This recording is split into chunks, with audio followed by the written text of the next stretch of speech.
Well, President Trump's speech was well received by a lot of people, even a handful of Democratic commentators. One person who was far from happy, though, was attorney Eric Guster, who was enraged. He tweeted during the speech, "Did Hitler draft part of this speech?" He also tweeted that you are the civil rights issue of our time. POTUS. Strong words. Eric Guster joins us tonight from Birmingham. So, Eric, I've known you a long time. I think you're pretty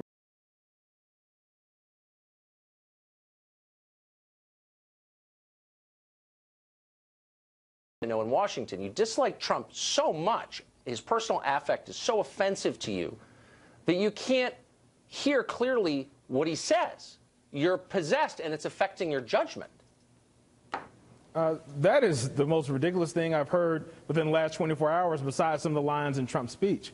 I do not totally dislike Donald Trump. What I'm disliking is his message and the things that he says about people and the hatred that he's incited in people, and him not speaking out against the racial hatred that is done in his name, the attacks on Muslims, the attacks on blacks, the attacks on Jewish cemeteries that he's touched on a little bit in the last few days, but not forcefully enough. So those are things I'm totally against. So I don't even plan to address directly your tweet comparing him to Hitler, because I think it's embarrassing to you.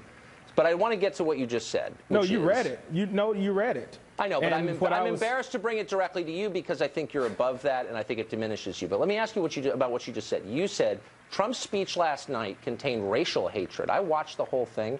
I don't think anyone could agree with all of it, but where was the race hatred in it? Trump has had a message of racial hate throughout this campaign, throughout his presidency that's only, a few weeks old. But what Trump has done is he has created this racial divide between Mexicans and Americans, between immigrants and Americans. So what he's done is created this divide, and that's what I mean in reference to the Hitler comment, in that Hitler used immigration and racism as their base, and that is what Trump has done. For example, I'm in Alabama. It's just so stupid. I don't even know what let me finish. Let me finish. Okay, please finish quickly. Let me finish. And get to a smart point. For example, he was in Alabama, and there were rebel flags and people who were saying racial things to protesters, and that was something that incited his base. And those are things I'm speaking of in reference to Hitler, not saying he is Hitler, but he's Hitleresque. Absolutely. Okay. So he was in Alabama, and there were Confederate flags around. Therefore, he's worthy of being compared to Hitler. Look, so let's just stay. We're talking about the racial undertone that he has never addressed. Last night. No. That is a topic. He's had racial undertones throughout his campaign that he never addressed, not even once. And that's a shame on him being the leader of the free world. Did you watch the speech last night? Because he opened up. I watched. But he opened the speech by saying there have been incidents of racial bias, and they're wrong, and I disavow them. I mean, did you miss that, or do you think he's lying, or what should he have done exactly? I'm trying to take you seriously here. I will give him a gold star and a cookie for that moment, but we have to look at a person's actions. Words are very cheap. It's very easy to say words, but it goes back to actions. What actions? I'm trying to keep myself. No, what are you talking about? What has he done as an act of racial bias? Please. No.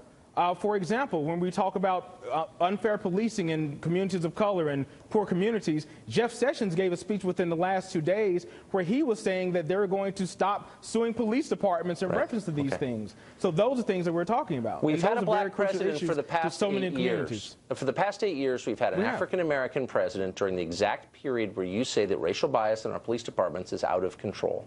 So Donald Trump has been the president for a matter of mere months.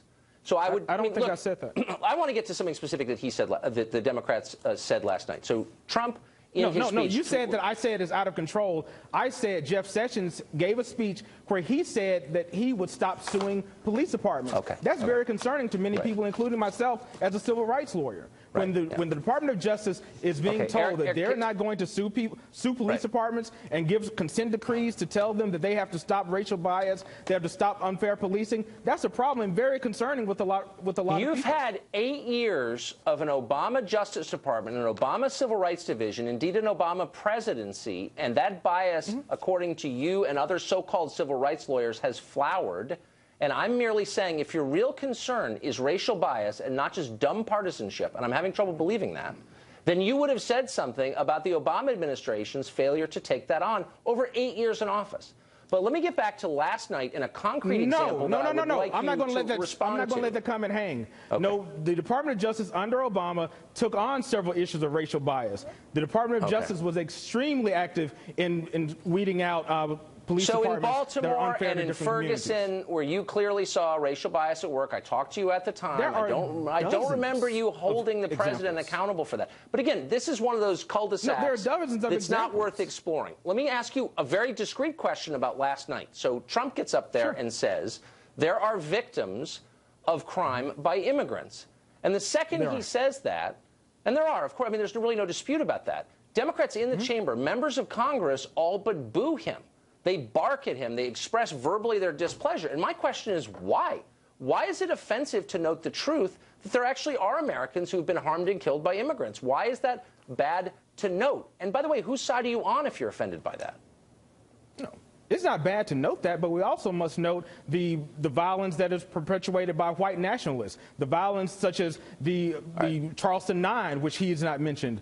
The mosque that was attacked in Canada, which he has not mentioned. He has not spoken out against white supremacists who've done very similar things that he's trying to blame on the immigrants. Those are the real dangers within our country. You're kind of missing my question. Homegrown terrorists. I'm answering your question, but you don't want the answer. Why would Democrats? The Charleston 9 happened when Obama was president. Like, this is. I'm losing patience, but I just want to get to the. I just want to get to this one question. Why would that make Democrats mad that he said that? And they were mad. They groaned audibly. It was picked up on mics. Why would that annoy them so much that he was noting that immigrants have hurt Americans? Like, what's wrong with saying that? Can you answer that question? There's nothing wrong with saying that, but he's totally ignored the things I talked about. The white nationalists and the white supremacists who are attacking people on a weekly basis. I'm out of time, Eric. He's totally ignored that. It's too frustrating. I hate you don't want the truth, Tucker. Unwilling to deal with reason. Thanks a lot for joining us. Coming up.